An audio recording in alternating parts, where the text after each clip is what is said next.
적의 기지나 목표물을 한 번에 강력하게 제압하는 가장 효율적인 무기는 현재로서는 크게 미사일과 유도탄이 있습니다.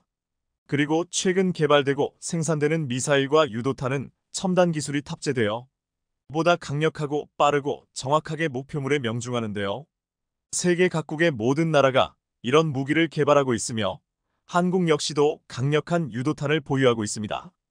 이미 한국이 오래전에 자체 개발해서 사용하고 있는 유도탄이 있습니다. 바로 해룡이라는 이름이 있는 유도탄인데요. 해룡은 사정거리 250km의 해성 대함미사일 기반 함대지 미사일입니다.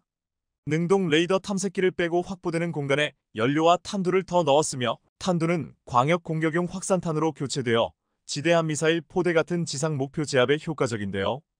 본래 해성이 중기 유도용으로 쓰던 GPS-INS 항법만으로 표적까지 날아가므로 정확도는 상대적으로 떨어지지만 개선된 GPS 재밍 대응 시스템이 적용되어 명중률도 향상되었습니다. 상정한 목표는 북한 해군의 지대함 미사일, 상륙저 지병력 등 전술적 목표에 긴급 타격할 수 있게 설계되었는데요. 해군의 미사일로서 적국의 고속정 함대를 한방에 무력화할 수 있는 무기입니다. 이미 2017년 4월에 전술 함대지 유도탄 해룡은 200km 사거리 실험에 성공했으며 KVLS에서의 탑재, 발사 역시 성공적으로 실시되었습니다. 그리고 때마침 그 당시에 북한이 금성 3호라는 지대함 유도탄을 공개했는데요. 두 무기는 서로가 미사일이 발사되는 시작점을 공격하는 성향이 있는데 해룡이 금성 3호에 비해서 월등한 성능을 가지고 있기 때문에 북한에서 공개 이후 특별한 언급이 없었던 상황이 있습니다. 그만큼 무기의 성능은 중요하며 그로 인해서 국력의 차이가 급격히 벌어질 수밖에 없는데요. 그 후 현재 모든 해군의 무기에는 해룡이 전격 보급되어 있기 때문에 북한의 도발은 함부로 이어지지 않고 있습니다. 그리고 이러한 해룡 미사일과 형제격인 해성 미사일 또한 많은 주목을 받고 있는데요. 해성은 함정을 공격하는 대함 미사일로서 미국의 미사일인 하푼과 프랑스 미사일인 액조세 미사일과 비슷한 성능을 갖추고 있습니다. 해성의 사정거리는 150km이며 마하 0.8로서 수면 가까이 낮게 비행하기 때문에 요격하기 상당히 까다롭다는 장점을 가지고 있는데요. 현재 국방과학연구소 ADD는 해성을 발전시킨 국산 초음속 대함미사일 역시 개발되었다고 합니다. 이러한 해성 미사일은 이미 콜롬비아에도 수출되어 그 위력을 입증했는데요. 얼마 전 콜롬비아 해군이 해성 미사일 단 한 발로 표적 함정을 격침하는 영상을 공개했습니다. 해당 영상을 본 수많은 해외 네티즌들은 엄청난 폭발을 일으키며 표적함을 격침하는 모습에 예상보다 위력이 더 커서 놀랍다라는 반응들을 보여주었는데요. 영상에서 해성 미사일은 한 발 발사된 뒤 표적함 상공에서 수직으로 고속 낙하, 표적함에 명중한 뒤 강력한 폭발을 일으켰습니다. 흔적을 알아보기 힘들 정도로 완파된 표적함은 얼마 후 침몰했는데요. 이번 해성 미사일 발사는 지난 21일까지 실시된 중남미 해군 다국적 연례 연합훈련 유니타스 UNITAS 2023의 일환으로 지난 17일에 실시되었습니다. 해당 훈련에는 20여 개국에서 7천여 명의 병력과 26척의 수상함정, 3척의 잠수함, 25대의 항공기가 참가했는데요. 1960년부터 시작된 유니타스 훈련은 매년 실시돼 이번에 64회를 맞은 세계에서 가장 오래된 다국적 연합해군 훈련인데요. 지난 2012년 콜롬비아에 수출된 해성 미사일은 이미 2019년에도 콜롬비아 해군 훈련 중 표적 함정을 격침하는 데 성공, 영상이 공개된 적이 있는데요. 이번에 공개된 영상은 지난 2019년에 비해 더 강한 위력을 보여줬다는 평가도 나오고 있습니다.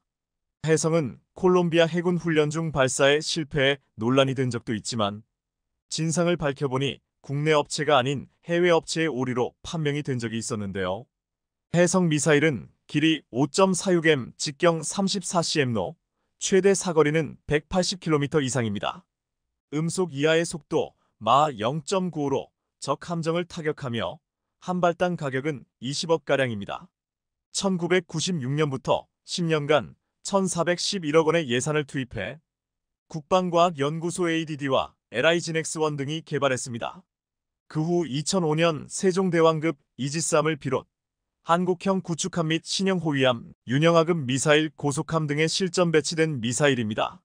해성을 함대지 순항 미사일로 개량한 해룡 미사일도 개발돼 각종 함정에 배치되고 있으며 해당 미사일은 북한이 백령도 연평도 등 서묵도서 국지 도발을 할 경우 북도발 원점 등을 타격하는 주요 웅징 보복 수단 중의 하나로 배치되어 있습니다.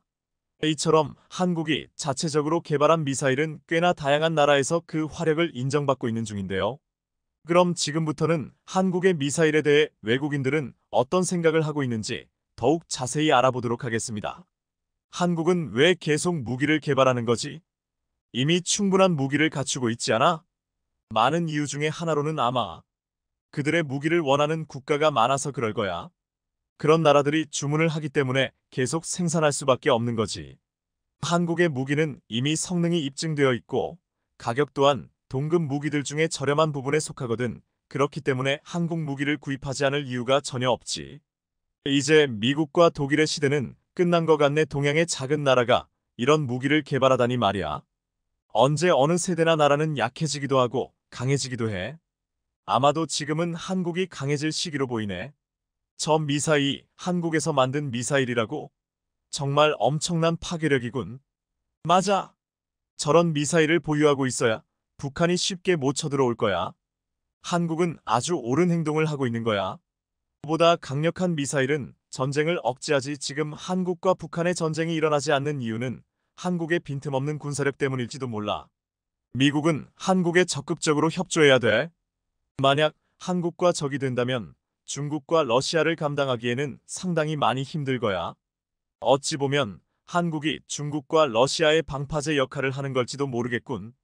그러니까 더더욱 미국은 한국에게 많은 걸 허락해야 돼. 어떤 걸 허락해야 돼? 한국이 마음대로 못하는 것도 있어. H에서 바로 핵무기나 핵잠수함 같은 것들을 허가해야 돼. 그래야지만 주변국을 억제하는 데 도움이 될 거야. 한국의 무기들은 이미 오래전부터 좋은 성능으로 유명했어. 하지만 미국이나 독일, 프랑스가 더 좋은 무기를 수출해서 눈에 띄지 않았지. 그렇지만 이내 한국의 무기들은 발전했고 가격도 저렴해서 지금 방산 시장을 강타하고 있는 것 같아. 한국은 이미 반도체와 철강으로 유명한 나라였어. 그 기술들은 세계 최고라고 많은 나라가 생각하고 있지. 그런데 그 두 가지 기술이 집약된 무기들을 생산하는데 어떻게 좋지 않을 수 있겠어? 작은 나라인데도 절대로 무시할 수 없는 나라가 된 거지. 이건 뜬금없는 얘기긴 한데 도대체 왜 한국의 집값은 그렇게 비싼 거야? 지금 한국만 비싼 게 아니라 다른 나라 모두 다 비싼 편이야. 거기다가 한국은 경제대국이기 때문에 특히 비쌀 수 있지. 한국의 집값이 비싼 이유는 평지가 많이 없기 때문이야. 아마 산지대가 50%를 넘기 때문에 집이 부족할 수밖에 없고 그로 인해서 집값은 오를 수밖에 없는 거지. 아파트를 생각하면 아주 간단할 거야. 한국의 아파트가 많은 이유는 평지가 많이 없어서거든. 다른 나라에서나 빈민촌 하면 아파트가 생각나는 거지. 한국에서는 아파트가 고급 주택으로 통하고 있어. 한국 미사일은 이제 우주까지 닿을 것 같아. 사정거리도 엄청나게 길고 파괴력도 어마어마하잖아. 굳이 더 강력한 게 필요할까 싶을 정도로 말이지.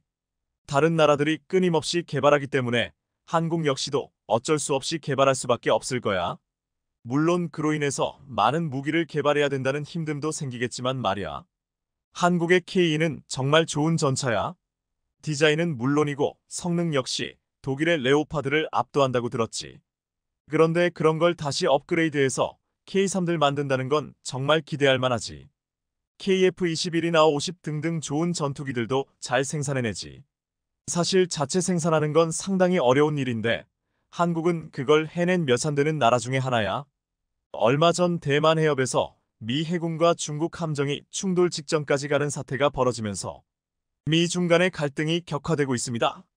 지난 5월 3일 중국 인민해방군 군함은 대만 해협에서 미 해군 구축함 선수를 가로질러 150m 앞까지 접근하는 위협적인 장면을 연출했습니다.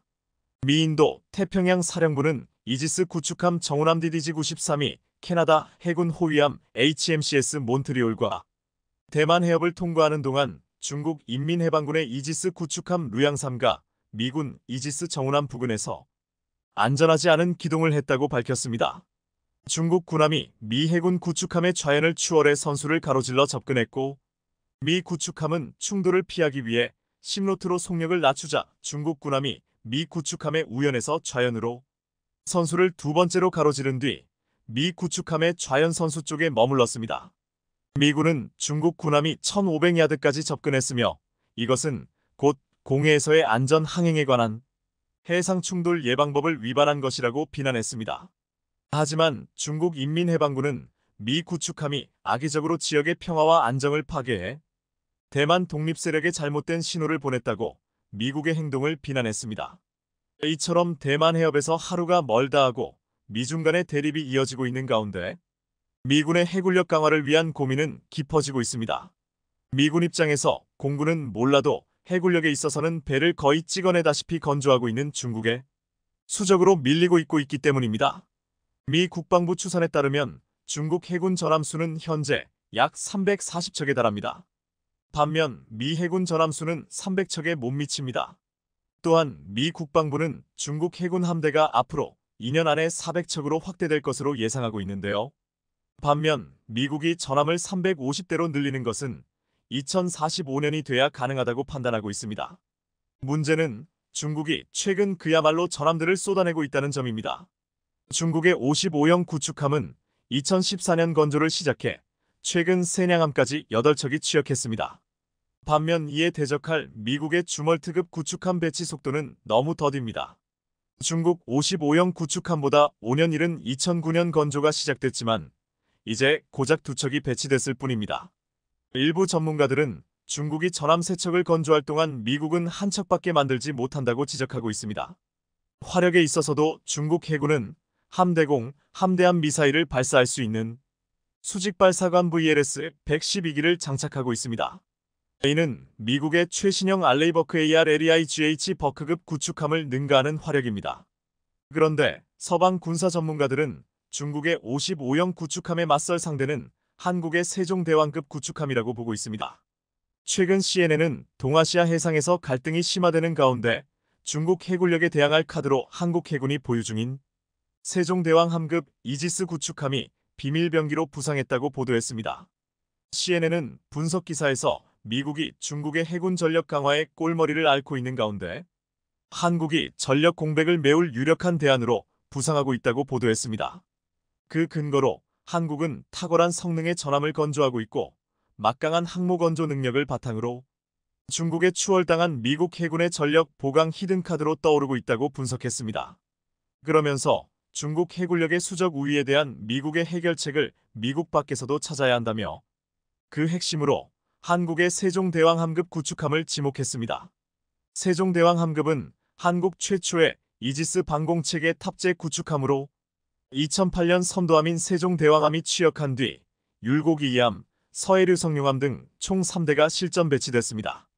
이지스는 해상전은 물론이고 고성능 레이더와 중장거리 대공미사일 등 첨단 장비를 이용해 적의 육상 및 전력까지 무력화시키는 통합 전투 체계입니다. 실제 배수량 1만에서 1만 2천 T의 세종대왕함급 구축함은 중국의 55형 구축함보다 약간 작지만 128개의 함대공, 대잠, 순항미사일 등 더 강력한 화력을 보유하고 있습니다. CNN은 미국이 중국을 견제하기 위해서는 중국과 지척인 한국에서 함정을 구매하거나 이들 국가 조선소에서 미국이 설계한 함정을 건조하는 것이 중국과의 함정 건조 수격차를 좁히는 가장 효율적인 방법이 될 수 있다고 지적한 것입니다. 걸림돌은 미국의 법입니다.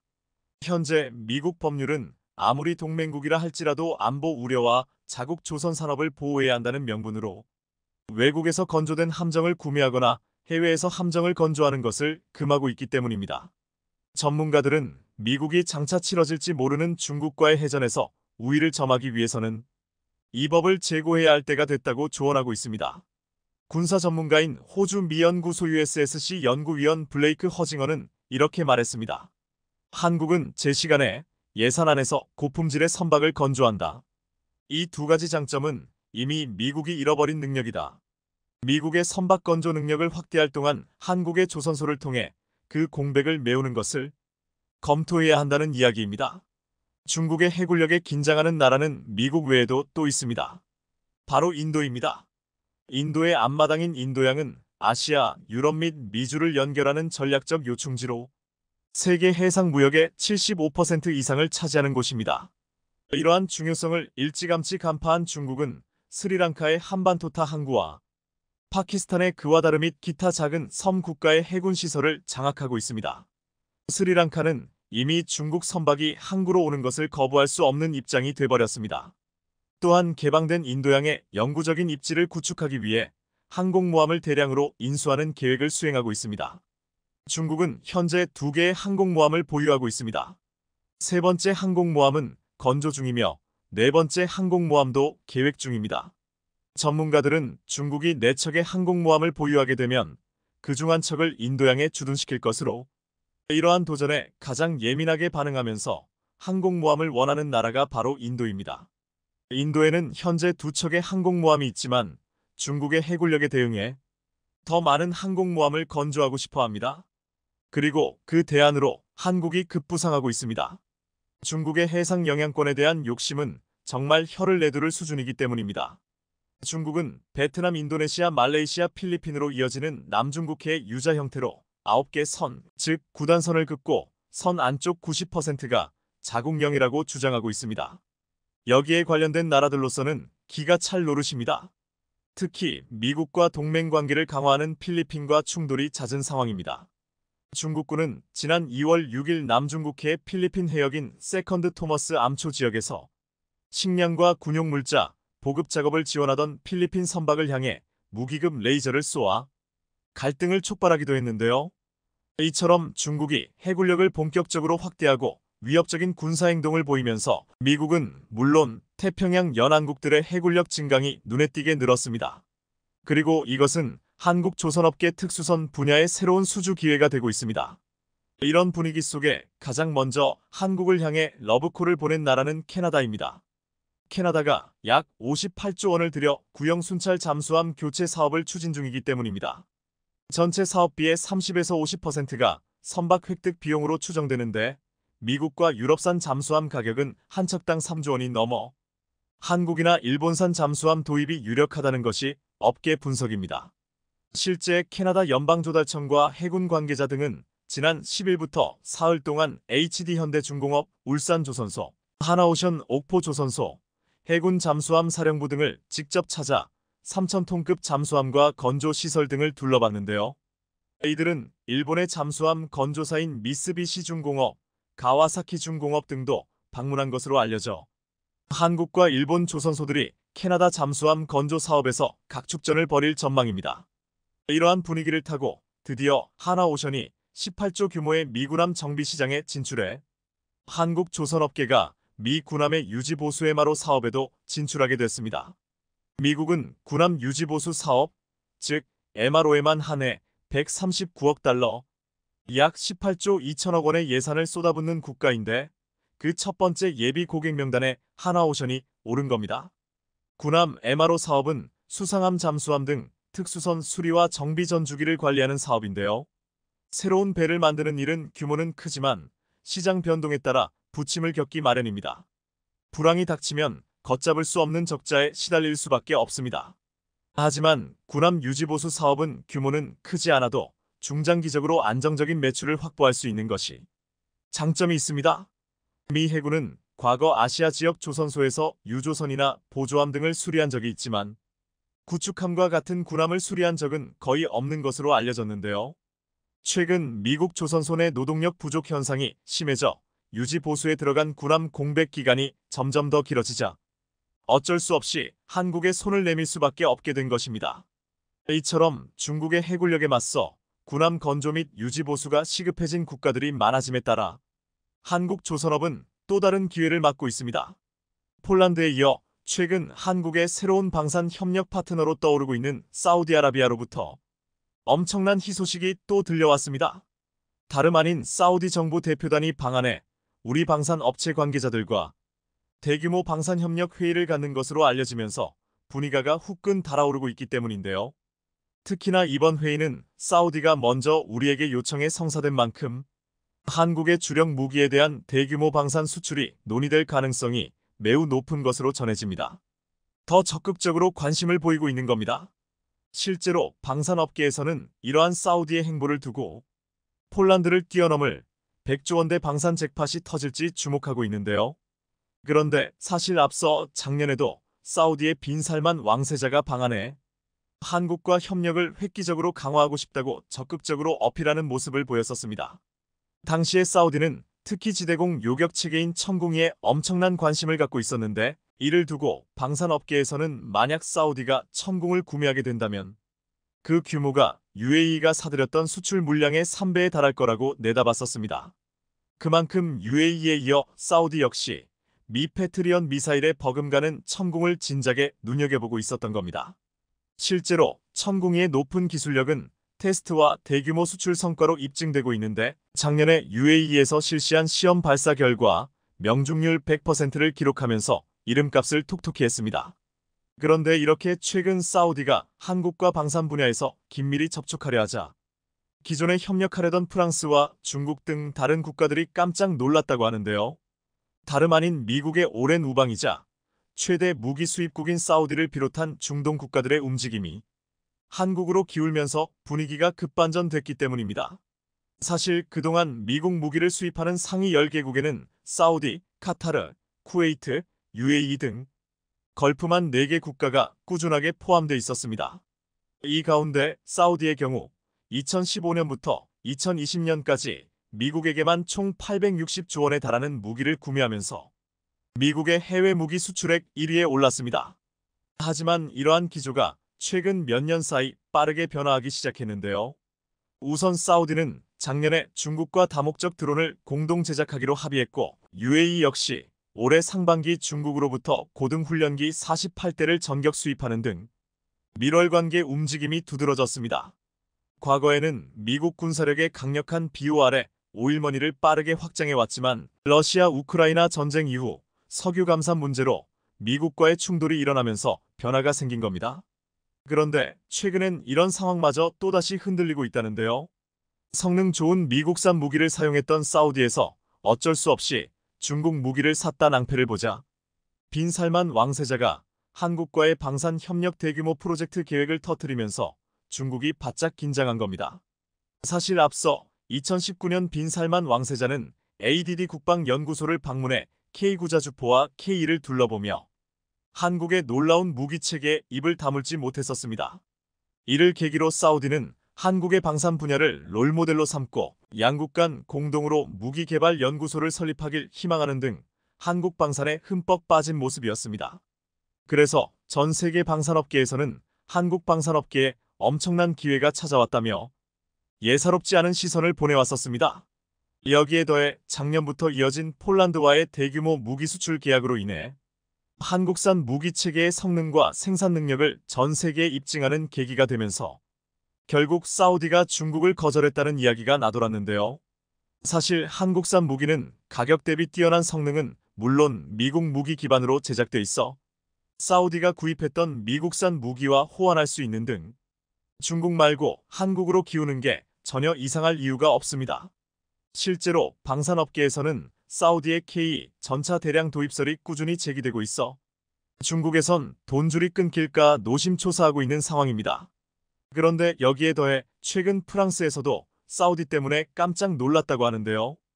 프랑스 라팔 전투기 대량 도입 의사를 밝혀왔던 사우디가 갑자기 KF-21 도입을 진지하게 고려하고 있는 것으로 알려지면 충격적인 반전의 상황이 펼쳐진 겁니다.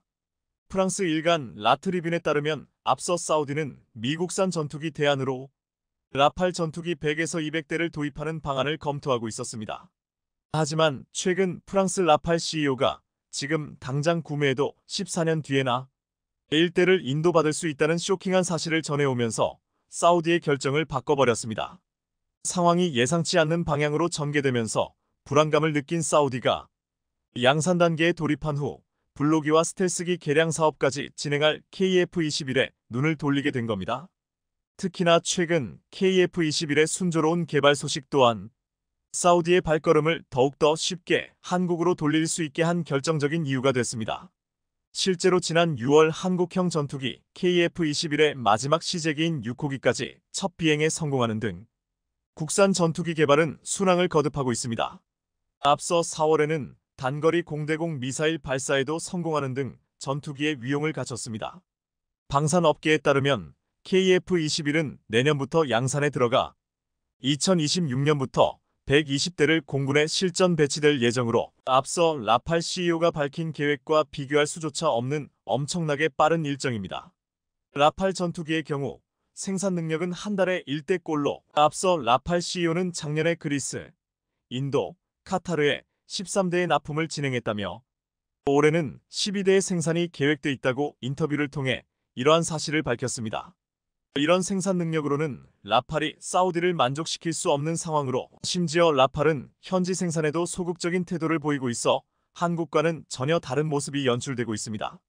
특히나 KF-21은 베이비랩터로 불릴 만큼 F-22와 똑 닮았는데 앞으로 개발될 스텔스 성능을 대폭 향상할 다이아몬드 익형을 적용할 예정이라 미래 전장에 대비하기 위한 기체로 손색이 없다는 평가입니다.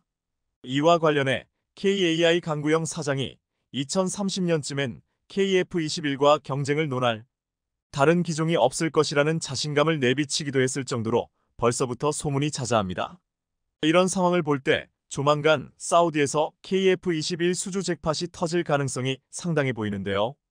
실제로 최근 사우디 방산업계에서는 한국이 엄청나게 주목받는 국가로 떠오르는 등 날이 가면 갈수록 한국 방산에 대한 관심이 커지고 있는 상황입니다.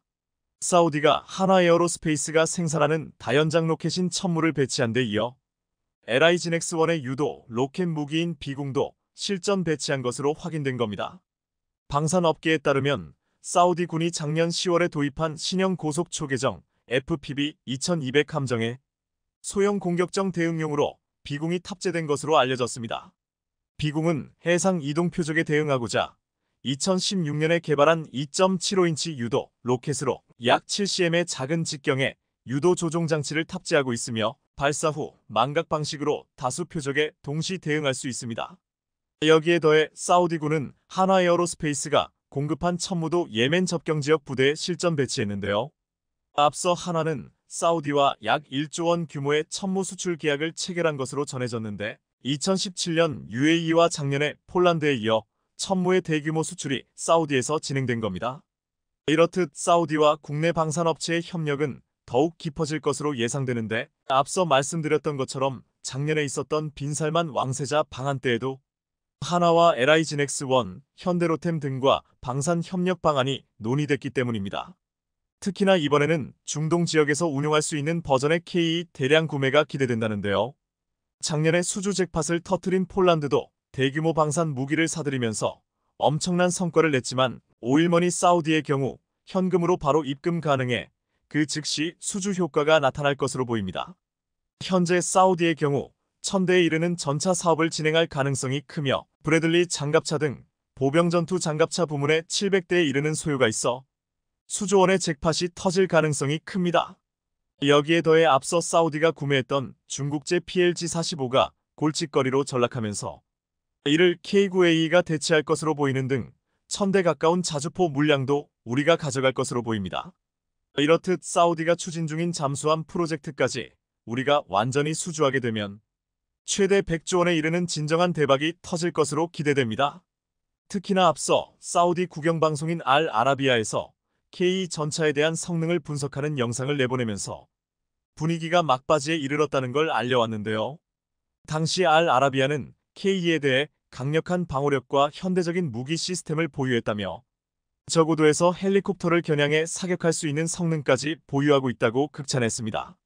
또한 매체는 폴란드의 KE 전차 도입 과정을 설명하는 등 최근의 수출 실적까지 조명하면서 뜨거운 인기를 누리고 있다고 강조하기도 했습니다. 이렇듯 현재 사우디에서 KE 전차에 대해 엄청난 관심을 보이고 있는 건 명백한 사실로 앞서 중국산 전차를 택한 실수 등 이런저런 상황을 볼 때 이번에 사우디에서 KE 전차의 역대급 수출 실적이 터질 것으로 보입니다. 이뿐 아니라 한국은 경제 분야에서도 사우디와 네옴시티 프로젝트를 추진하고 있는 중으로 여러가지 굵직한 또 다른 경제 협력도 기대되고 있는데요. 한국과 사우디와의 협력 관계, 우방국이 됐다고 표현할 수 있을 정도로 밀착 관계가 한층 더 두텁게 형성되고 있습니다. 엄동환 방사청장이 지난 4일 인도네시아로 출국했습니다. 1조 원에 달하는 KF-21 미납금을 논의하기 위해서 간 것으로 알려졌는데 이번 주 주말까지 머물면서 담판을 지을 것으로 추측되고 있습니다. 그동안 29번의 독촉에도 무응답으로 일관했던 인도네시아는 돈이 없다는 핑계를 댔지만 최근 엄청난 전투기들을 사들였습니다. 마치 한국을 농락하는 듯한 행동이었습니다. 특히 지난 6월 말까지 인도네시아는 분담금 납부 계획을 통보한다고 했지만 결국 아무런 말이 없었습니다.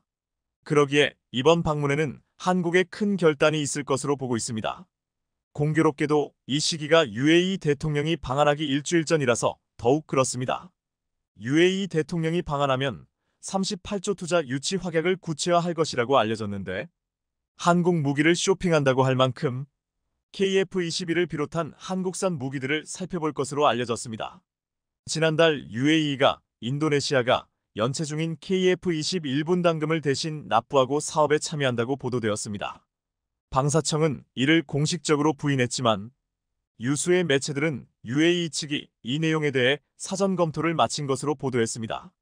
실제로 지난달 4일 UAE의 방산획득 기관인 타와준 경제위원회는 사무총장 명의로 한국과 KF-21 사업협력을 제안하는 서한을 대통령실 국가안보실에 보냈습니다. 폴란드 방위산업 부문 국영기업인 PGG그룹 역시 KAI의 KF-21 공동개발 참여 의사를 타진해 온 것으로 알려졌습니다. 이런 가운데 방사청장이 인리를 방문해서 분담금에 대해서 논의하는 것은 과거와 같이 끌려다니는 입장이 아니라 이제는 한국의 입장을 확실하게 전달하려는 것으로 해석되고 있습니다. UAE의 제안을 한국이 받아들이게 되면 그동안 인도네시아와의 관계를 생각해서 UAE가 추가 파트너로 참여하거나 최악의 상황에는 인도네시아가 사업에서 퇴출될 가능성도 제기되고 있습니다.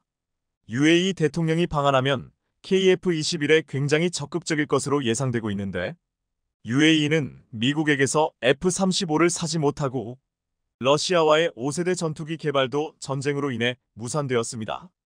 결국 스텔스기를 갖고자 하는 UAE에게 한국의 KF-21은 절실한 대안이 되고 있습니다. 처음부터 한국은 KF-21을 만들 때 수출형으로 만들었고 스텔스 기능까지 할 수 있게 준비해 놓았습니다. KF-21 개발지는 항공기는 초창기 설계 개념에 들어있지 않았는데 중간에 개발하다 이것저것 붙이면 누더기가 될 수밖에 없다며 그래서 KF-21은 처음부터 그런 부분을 염두에 두고 설계했다고 말했습니다.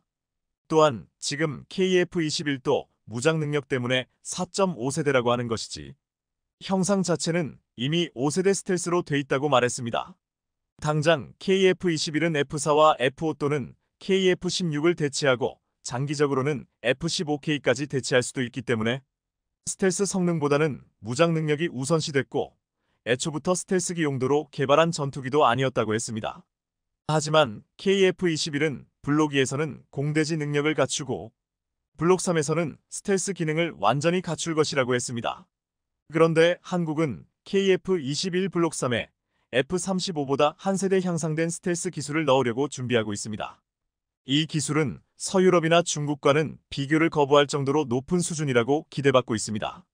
바로 최근 국방과학연구소가 공개한 나노 공획구조 고분자 기반 경량 고성능 스텔스 재료 기술입니다. 이것은 F-35에 적용된 RAM 레이더 흡수 페인트과 RAS 레이더 흡수 구조제의 높은 중량을 해결할 수 있는 나노 공획구조 고분자 기반의 스텔스 재료를 사용하는 기술입니다. 국방과학연구소의 새로운 레이더 흡수 페인트 RAM는 우레탄 계열의 도료 페인트를 기반으로 여기에 나노 공획 고분자 유전 손실 재료 쉽게 설명해 전기가 흐르는 플라스틱 소재와 자성 손실 재료 레이더 팔을 열로 바꾸는데 사용을 잘 섞어서 최적의 효율을 달성하는데 성공하였다고 했습니다. 그 결과 이 기술을 이용하면 스텔스기의 무게를 크게 줄여 무장 탑재량을 늘릴 수 있을 것으로 보고 있습니다. 또한 블록 3형에서는 스텔스 기능뿐만 아니라 인공지능 AI 적용과 유무인 복합체계 운용 구현으로 6세대 전투기를 구현하려 하고 있습니다. 일각에서는 한국의 이러한 장기적인 플랜이 UAE와 폴란드가 지금 인도네시아를 떨쳐내고 KF-21 사업에 뛰어들고 싶어하는 큰 이유로 보고 있습니다. 오는 10월 17일에서 22일까지 국내 최대 국제방산 전시회 아덱스 2023이 경기도 성남 서울공항에서 역대 최대 규모로 열릴 예정입니다. 여기에는 35개국 550개사가 참가해 지난 2021년 28개국 440개 업체에서 훨씬 늘어났습니다. UAE 대통령도 이번에 방안에 아덱스에 참가하여 국산 무기와 업체 부스를 둘러볼 예정인데 이번에도 대형 계약 소식이 나오기를 기대하고 있습니다. 그런데 최근 폴란드와 한국의 2차 방산 계약에 대한 논의가 진행되고 있는 가운데 일각에서는 대출 한도가 닫혀서 어려움을 겪고 있다는 말이 나오고 있습니다. 그런데 폴란드가 강력한 의지를 가지고 이를 해결하겠다는 움직임이 포착되고 있습니다. 먼저 폴란드 방산업체 HSW가 중국에게 매각한 공장을 되찾아왔습니다. 중국 회사 리우공은 세계 최대 건설 기계 제조업체 중 하나로 폴란드에게는 최고의 투자 회사였습니다.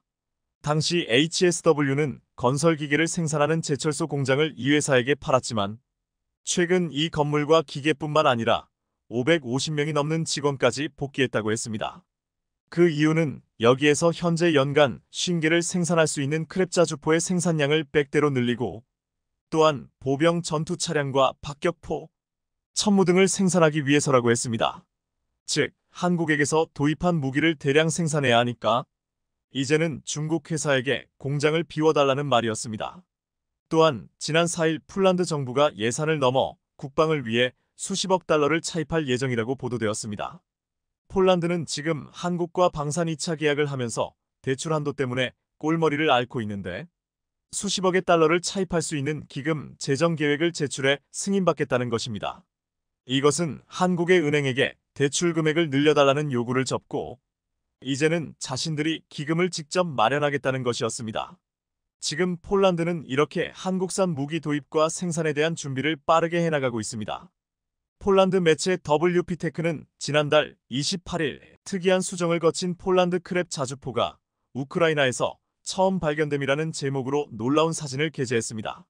우크라이나인들은 러시아 가미카제 드론에 맞서 폴란드 크랩 곡사포의 보호를 강화하기 위한 조치를 취하기로 결정했다며 사진에서 보이듯이 포탑을 보호하도록 강철 케이지가 설치되어 있었습니다. 이 매체는 크랩 자주포가 전장에서 맹활약을 하자 러시아군의 최우선 표적 중 하나가 되었는데 러시아군은 오로지 크랩 자주포를 노리고 있는 상황이라고 했습니다. 그 이유는 우크라이나인들이 계속해서 그들에게 크랩 자주포로 큰 손실을 입혔기 때문이었습니다. 크랩 자주포는 우크라이나에서 폴란드군 히트작으로 언급되는 무기라고 했습니다.